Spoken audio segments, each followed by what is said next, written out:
신명기 10장 12절부터 22절까지 구약성경 278면입니다. 저와 여러분이 한 절씩 교독으로 봉독하시고 마지막 절은 함께 읽겠습니다. 이스라엘아, 내 하나님 여호와께서 내게 요구하시는 것이 무엇이냐? 곧 내 하나님 여호와를 경외하여 그의 모든 도를 행하고 그를 사랑하며 마음을 다하고 뜻을 다하여 내 하나님 여호와를 섬기고 내가 오늘 내 행복을 위하여 내게 명하는 여호와의 명령과 규례를 지킬 것이 아니냐? 하늘과 모든 하늘의 하늘과 땅과 그 위의 만물은 본래 내 하나님 여호와께 속한 것이로되 여호와께서 오직 내 조상들을 기뻐하시고 그들을 사랑하사 그들의 후손인 너희를 만민 중에서 택하셨음이 오늘과 같으니라. 그러므로 너희는 마음에 할례를 행하고 다시는 목을 곧게 하지 말라. 너희의 하나님 여호와는 신 가운데 신이시며 주 가운데 주시오 크고 능하시며 두려우신 하나님이시라. 사람을 외모로 보지 아니하시며 뇌물을 받지 아니하시고 고아와 과부를 위하여 정의를 행하시며 나그네를 사랑하여 그에게 떡과 옷을 주시나니 너희는 나그네를 사랑하라. 전에 너희도 애굽 땅에서 나그네 되었음이니라. 내 하나님 여호와를 경외하여 그를 섬기며 그에게 의지하고 그의 이름으로 맹세하라. 그는 내 찬송이시요 내 하나님이시라. 내 눈으로 본 이같이 크고 두려운 일을 너를 위하여 행하셨느니라. 함께 읽겠습니다. 애굽에 내려간 내 조상들이 겨우 70인이었으나 이제는 내 하나님 여호와께서 너를 하늘의 별같이 많게 하셨느니라. 아멘. 여러분들께 한 사람을 소개해 드리려고 합니다. 가난한 집안 태생이었습니다. 공부를 하고 싶어 했는데 머리도 그렇게 좋지가 못했습니다. 장학금을 받을 만큼 머리가 좋지 않아서 집안이 가난한데 장학금을 못 받으니까 공부를 계속 할 수 있을까 고민해야 되는 그런 상황이었습니다. 게다가 그는 어린 시절에 소아마비를 앓아서 팔과 다리를 움직이는 것이 불편한 그런 사람이었습니다. 그래도 그는 대학에 가서 공부를 계속 하고 싶었습니다. 그래서 본국에서의 어려움을 타개하기 위해서 이민이라고 하는 삶을 선택하게 되었습니다. 바로 이곳 토론토로 왔습니다. 학비를 벌기 위해서 6개월 동안 농장에서 일을 했습니다. 여러 가지 허드렛 일을 하는데 그러다가 말이 한 마리 다치는 것을 보게 됩니다. 이 말을 이렇게 애써 돌봐주면서 말이 치료되는 것을 보았습니다. 그래서 거기에 흥미를 느끼면서 내가 이 일을 더 공부해야겠다라는 생각을 해서 수의학으로 학업 방향을 잡게 되었습니다.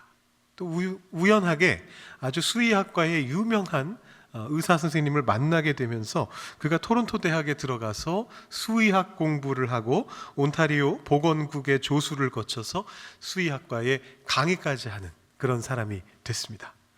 자, 이렇게 말씀드리니까 어떤 한 사람의 인생 성공기처럼 들리시죠? 좀 힘들게 태어나서 그러나 그 모든 역경을 극복하고 성공한 한 사람의 이야기처럼 들려지실 겁니다. 그 뒷얘기가 또 있습니다.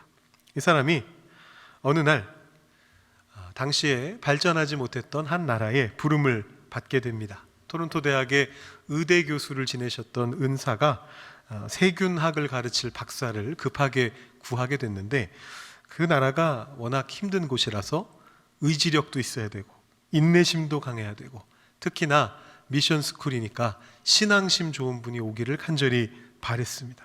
거기에 딱 맞는 분이 바로 이분이었습니다. 그런데 문제는 몸이 불편하신 거예요. 제가 그 나라로 가겠습니다. 그런데 주변 지인들이 다 말리는 겁니다. 그 몸으로 어딜 간다고 그럽니까? 하면서 말리는 겁니다. 그럼에도 불구하고 이분이 그 나라로 왔습니다. 그리고 그 나라 백성들을 치료하기 시작했습니다. 그러다가 그 나라의 백성들이 대규모의 시위를 일으켰을 때 이 사람은 불편한 몸을 이끌고 자전거를 타고 시위대 주변을 따라다니면서 사진을 찍기 시작했습니다. 이 참상을 세계에 알려야겠다라는 마음이 그 마음속에 있었습니다. 이제 슬슬 이분이 누구신지 짐작하시는 분들이 있으실 것 같습니다. 제가 일부러 처음 시작할 때는 요즘 사람인 것처럼 이야기하고 시작했는데 사실은 엄청 옛날 분입니다. 여러분, 이 시위가 무슨 시위일까요? 힌트가 있습니다. 오늘 우리는 3.1절 기념 주일로 예배를 드리고 있습니다. 이 시위가 무슨 시위일까요? 3.1 독립 만세운동, 바로 그 시위입니다. 그러면 이분은 누구실까요? 캐나다 출신의 의료 선교사였던 프랭크 스코필드 박사님입니다. 이렇게 생기신 분입니다. 보신 적 있으신가요? 아주 인자한 웃음을 띠고 계신 분입니다. 이분의 한국 이름이 석호필입니다. 옛날에 그 미국 드라마 프리즌 브레이크가 한국에서 유행했던 적이 있습니다. 한 20년 정도 벌써 옛날 일인데, 사실상 미국 드라마가 한국에서 처음으로 유행했던 그런 때였는데요. 거기 주인공 등장인물 이름이 스코필드였습니다. 그래서 그때쯤부터 우리나라에 유행했던 것 중에 하나가 뭐냐 하면, 유명한 외국인들한테 한국식 별명을 붙이는 게 유행을 하기 시작했었습니다. 그래서 미란다라는 이름을 가진 유명 모델을 미란이라고 부르고 친근하게, 이건 요즘 사람입니다만 케빈 더 브라위너라고 하는 벨기에 축구 선수가 있습니다. 축구 선수의 이름을 부르기 너무 길고 복잡하니까 앞글자만 따서 KDB라고 부르다가 거기에 같은 앞글자를 가진 친근한 한국 이름을 붙였습니다. 뭐라고 부르나요? 예, 알고 계시네요. 김덕배라고 부르기 시작했습니다. 이런 식의 한국식 별명을 붙여주는 게 이때쯤부터 유행을 했는데, 이 스코필드, 드라마의 주인공 스코필드에게도 어떤 분이 별명을 붙여준 거예요. 석호필, 한국식 이름으로. 그래서 아주 인기를 끌었는데, 처음 이름 지으신 분이 어쩌면 이 스코필드 박사님을 알고 일부러 그렇게 이름을 지었던 게 아닌가라는 생각이 듭니다. 근데 확실한 건 모릅니다. 어쩌면 우연하게 비슷한 한국 이름을 지었는데 알고 보니까 그것이 선교사의 이름이었을 수도 있습니다. 아무튼 그때 그래서 이 석호필이라는 이름이 유명해졌고, 덩달아서 진짜 석호필이 있는데 누군지 아세요? 이러면서 이 박사님을 소개하는 그런 글들도 유행을 탔던 적이 있습니다. 이 석호필 박사님은 민족 대표 34인이라고 불릴 정도로 한국을 사랑하신 분이셨습니다. 지금 전모습만 보시면은 인자하신 할아버지로 보이지만, 처음에 우리나라에 오셨을 때는 그 미국 드라마 프리즌 브레이크 주인공만큼이나 멋있게 생긴 분이셨습니다. 제가 젊을 때 사진을 한 장 가져와 봤습니다. 상당히 잘생기신 분이십니다. 이분이 당시 기준으로도 굉장히 잘생기신 분이신데, 한쪽 팔과 한쪽 다리가 좀 불편하신 상태로 우리나라에 오셔서, 우리가 이분이 3.1운동을 사진으로 찍어서 남기신 분이다, 그래서 나중에 세계에 알리신 분이다, 이 정도로 저희가 알고 있잖아요. 그런데 사실은 그 이상으로 3.1운동에 굉장히 큰 영향을 끼치셨던 분입니다. 민족 대표 33인의 이름을 올리셨던 기독교계 대표 이갑성이라고 하는 분이 계신데, 같이 세브란스 의전에서 일하시던 분이었습니다. 두 사람이 한국의 현실과 세계의 흐름에 대해서 여러 가지 이야기들을 주고받으면서 이 민족 대표들에게 어떤 방향으로 운동을 해야 하는가라는 걸 알려주신 분도 스코필드 박사님이었고요.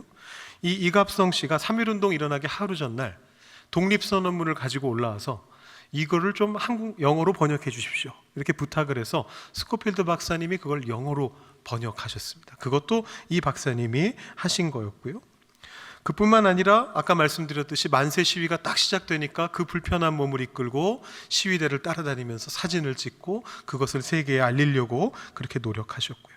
그뿐만이 아니라 세브란스 병원에 입원하게 되었던 부상자들 치료하시고 그 처참한 모습을 사진으로 찍고, 또 유관순을 비롯해서 여성 수용자들을 서대문 형무소를 방문해서 면회하고 그 사람들의 고문당한 그런 흔적을 발견한 다음에 일제에다가 항거하고, 이런 여러 가지 일들을 하셨습니다. 그리고 가장 유명한 것은 이 사건인데, 약 한 달 뒤에 3.1운동이 계속 이어지고 있을 때 일제가 제암리라는 곳에서 수십 명의 마을 사람들을 제암리 교회에다가 넣고 불태워 그들을 죽이는 학살 사건이 일어났을 때, 이 박사님이 또다시 자전거를 타고 사건 현장으로 달려갔습니다.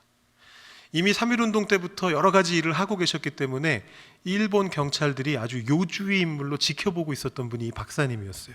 근데 어떻게 거기까지 가실 수 있었느냐?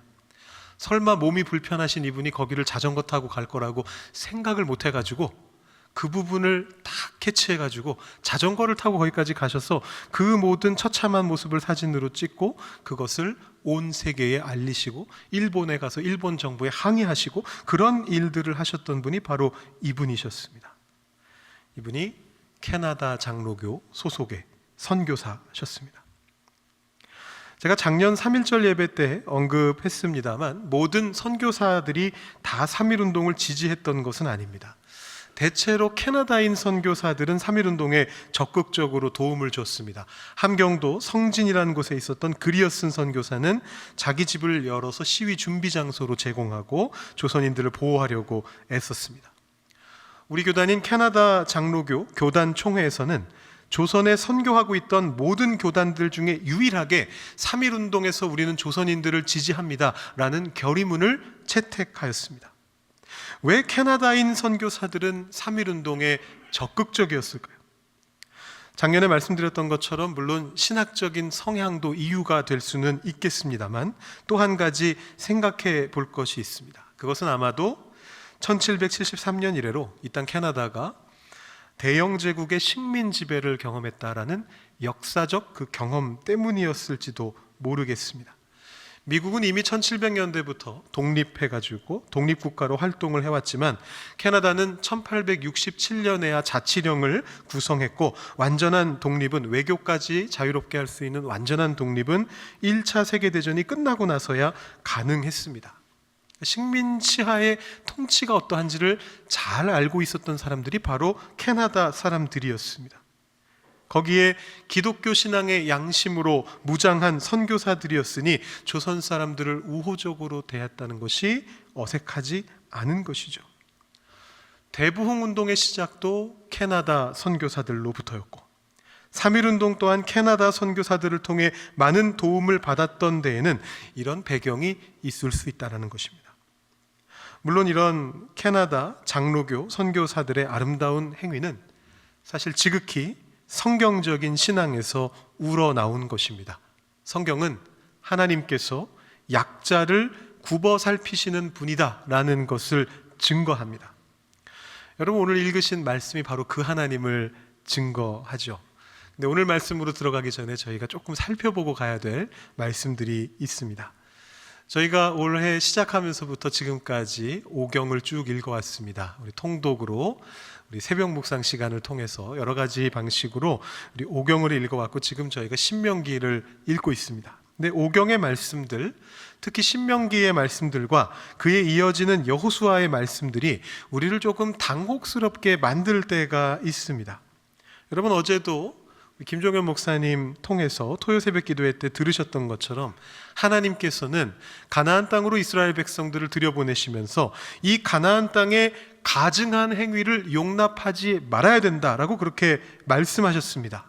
그것은 지극히 옳은 이야기입니다. 그런데 그러면서 하나님께서 이런 명령들을 하십니다. 신명기 7장 1절 2절 말씀을 제가 한번 읽어드리겠습니다. 네 하나님 여호와께서 너를 인도하사 내가 가서 차지할 땅으로 들이시고 내 앞에서 여러 민족 헷 족속과 기르가스 족속과 아모리 족속과 가나안 족속과 브리스 족속과 히위 족속과 여부스 족속 곧 너보다 많고 힘이 센 7 족속을 쫓아내실 때에 네 하나님 여호와께서 그들을 내게 넘겨 내게 치게 하시리니 그때에 너는 그들을 진멸할 것이라. 그들과 어떤 언약도 하지 말 것이요 그들을 불쌍히 여기지도 말 것이며. 가나안 백성들의 가증한 행위만 용납하지 않는 것이 아니라 그들을 진멸하라 라고 말씀하십니다. 심지어는 불쌍히 여기지도 말아라 라고 그렇게 말씀하십니다.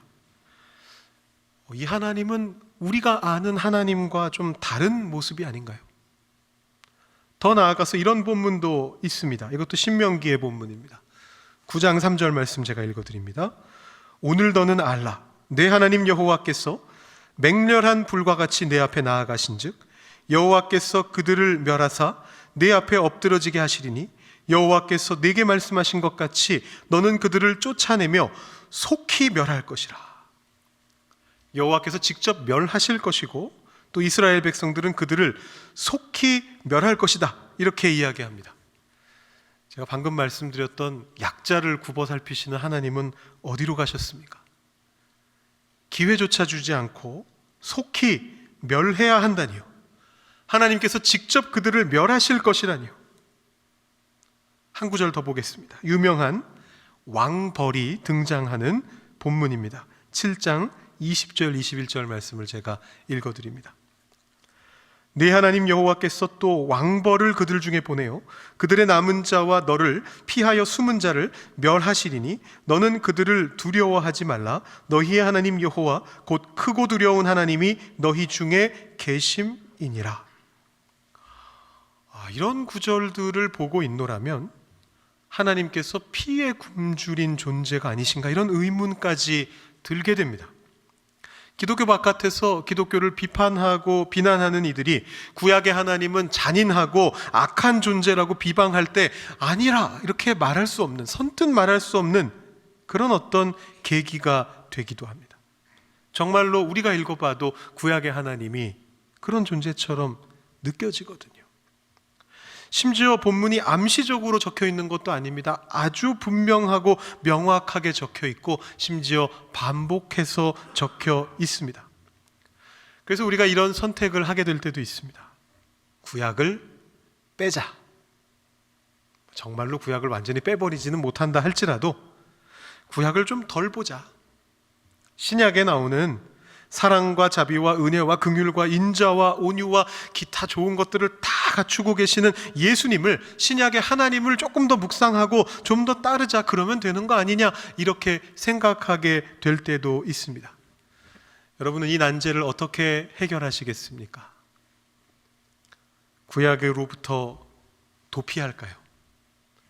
우리를 어렵게 만드는 이 말씀들을 피해서 다른 말씀으로 도망갈까요? 사실 이 신명기를 계속해서 읽다 보면 신명기 안에도 다른 관점의 말씀들도 많이 등장합니다. 같은 7장에 이런 말씀이 있습니다.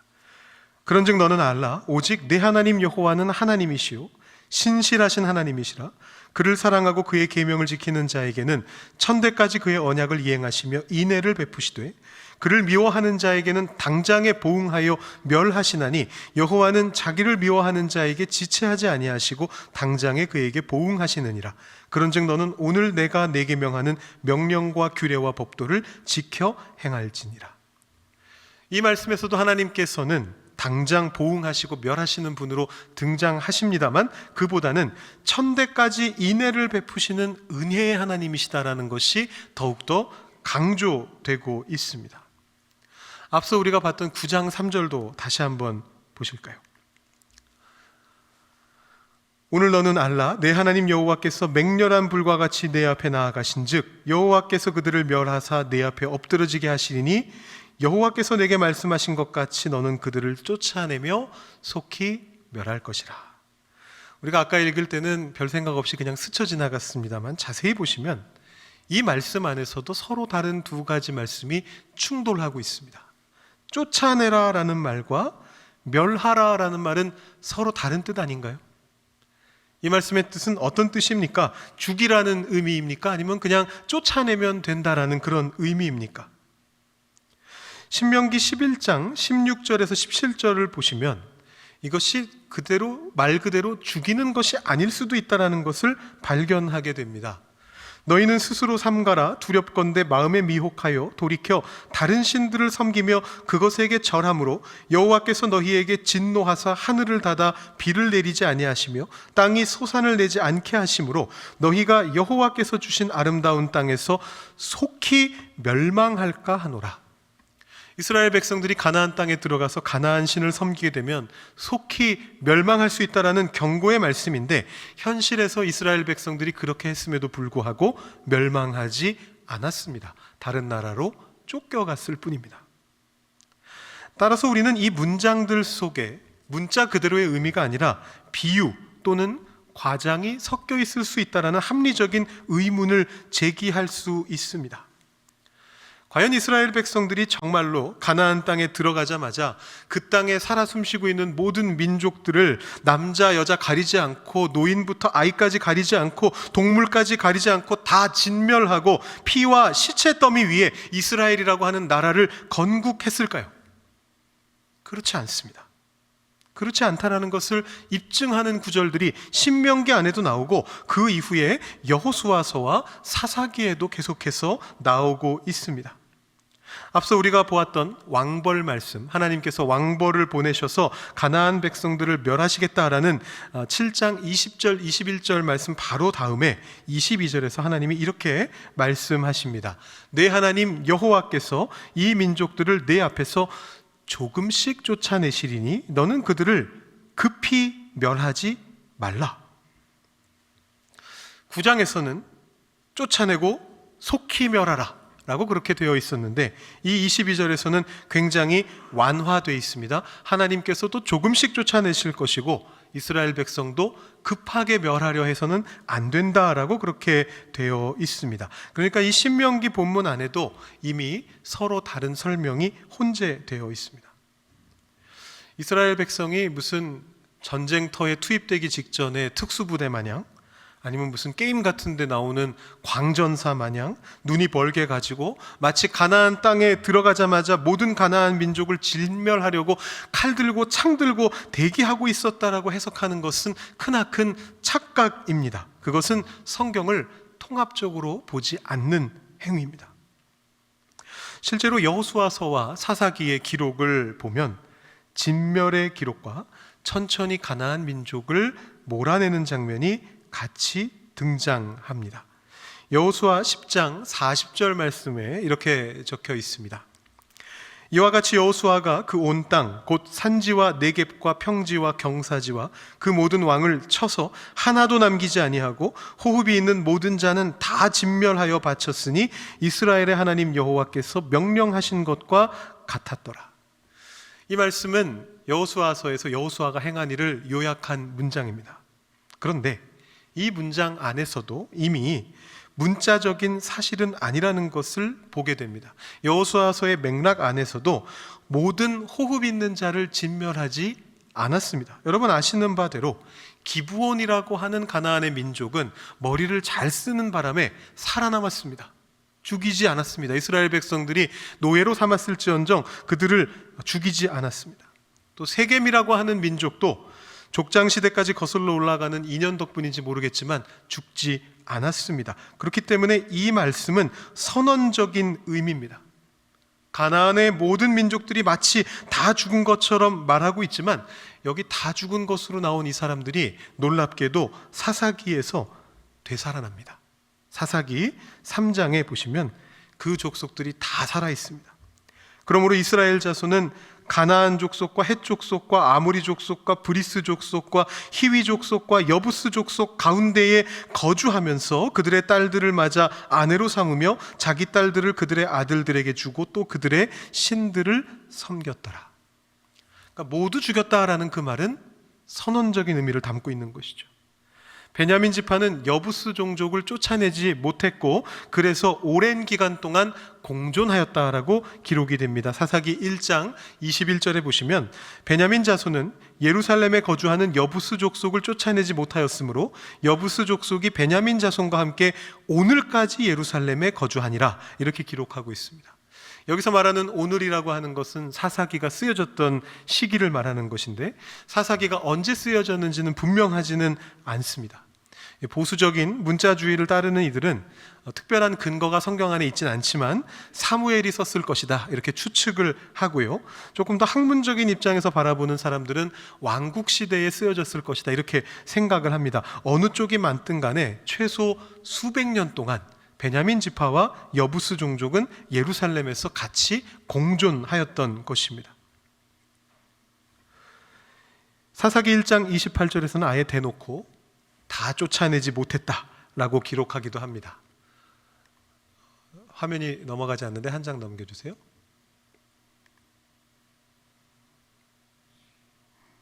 네, 1장 28절에 이렇게 적혀 있습니다. 이스라엘이 강성한 후에야 가나안 족속에게 노역을 시켰고 다 쫓아내지 아니하였더라 라고 그렇게 기록되고 있습니다.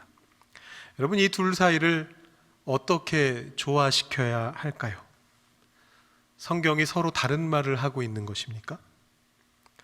이것을 마치 이론과 실제 같은 것으로 혹은 이상과 현실 같은 것으로 해석할 수도 있습니다. 여호수아서의 정복이 이상적인 것이었지만 현실은 사사기와 같았다, 이런 식으로 해석하는 것이죠. 실제로 그렇게 해석하는 분들도 있습니다.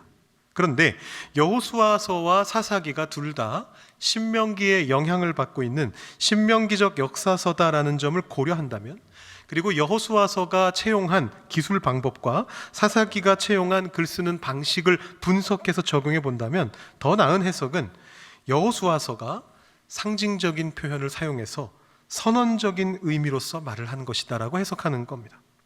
하나님께서 이 가나안 땅을 이스라엘 백성에게 완전하게 주셨다라는 것을 알리기 위함이고, 그들이 가나안 족속의 가증한 문화로부터 떨어져야 한다는 것을 강조하기 위한 상징적인 표현들이 여호수아서 안에 선언적으로 드러나고 있고, 사사기는 그 과정에서 실제로 일어난 일들을 중심으로 해서 이스라엘 백성들이 어떻게 그 선언 속으로 들어가는가, 정말로 하나님의 통치를 받는 그 삶으로 어떻게 들어가는가를 보여주는 책이다라고 그렇게 보는 것입니다. 우리가 구약의 말씀 속에서 하나님께서 참 무서운 존재다라는 생각을 하게 되는 것과는 달리 오늘 말씀은 정반대로 이렇게 선포하고 있습니다. 17절부터 19절까지 말씀 제가 읽어드립니다. 너희의 하나님 여호와는 신 가운데 신이시며 주 가운데 주시요 크고 능하시며 두려우신 하나님이시라. 사람을 외모로 보지 아니하시며 뇌물을 받지 아니하시고 고아와 과부를 위하여 정의를 행하시며 나그네를 사랑하여 그에게 떡과 옷을 주시나니 너희는 나그네를 사랑하라. 전에 너희도 애굽 땅에서 나그네 되었음이니라. 하나님께서는 출애굽의 의미를 이렇게 선언하십니다. 나그네 되었던 것을 기억하라. 내가 나그네를 사랑한다는 것을 기억하라. 나그네 되었던 너희를 내가 사랑해서 너희를 택해서 애굽 땅으로부터 나오게 하였던, 가나안 땅까지 불러들였던 그 마음을 기억하라 라고 하나님께서 말씀하고 계십니다. 애굽의 악한 문화로부터 탈출하는 것도 출애굽의 중요한 의미였을 것입니다.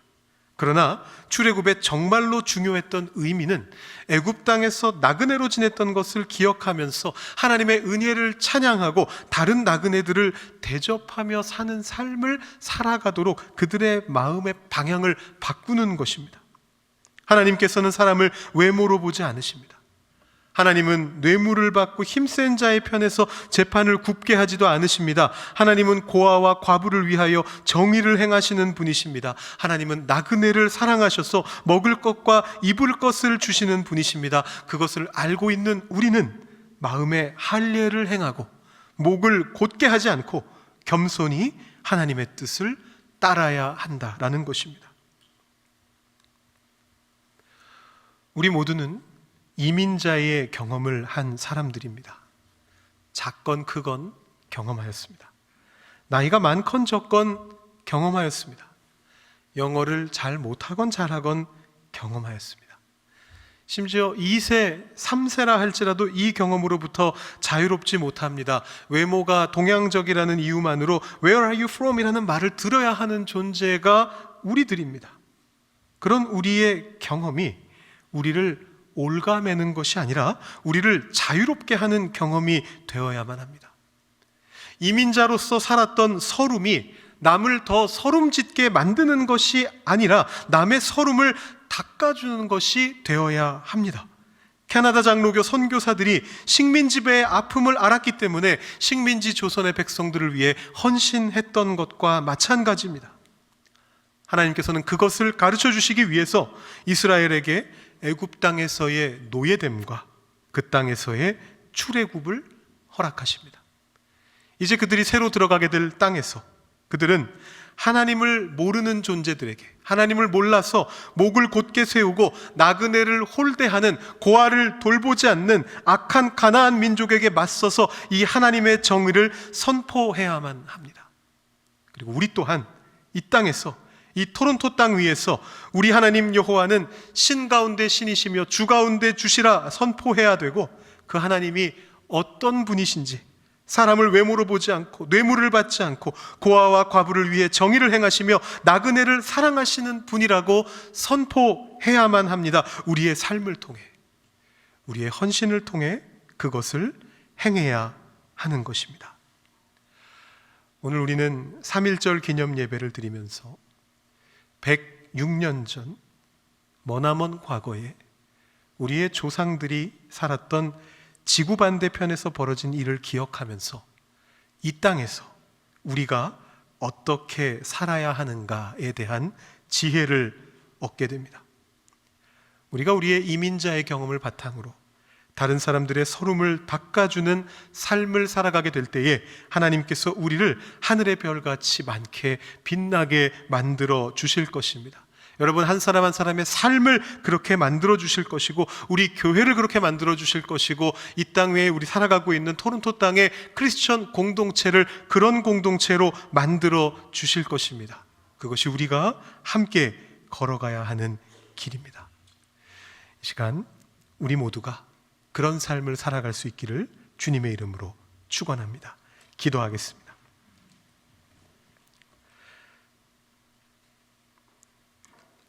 하나님 아버지,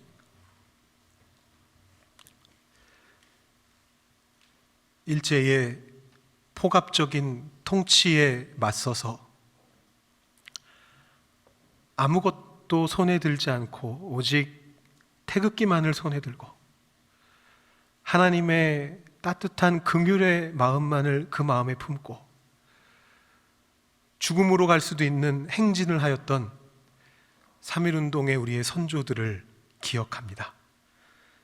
식민지배의 아픔을 경험하며 그분들을 도와서 열심히 3.1운동을 도왔던 스코필드 박사를 비롯한 캐나다인 선교사들의 아름다웠던 삶을 또한 기억합니다.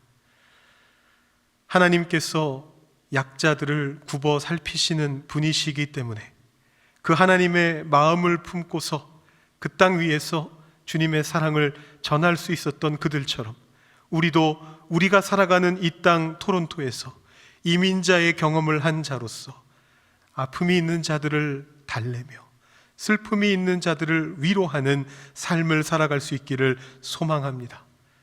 서름 있는 자들을 그 서름을 닦아주며 그들과 함께 연대하며 그들과 함께 동행하는 가운데에 이 땅 위에 우리 하나님은 신 가운데 신이시며 주 가운데 주시라 선포할 수 있는 우리 모두가 되기를 소망합니다.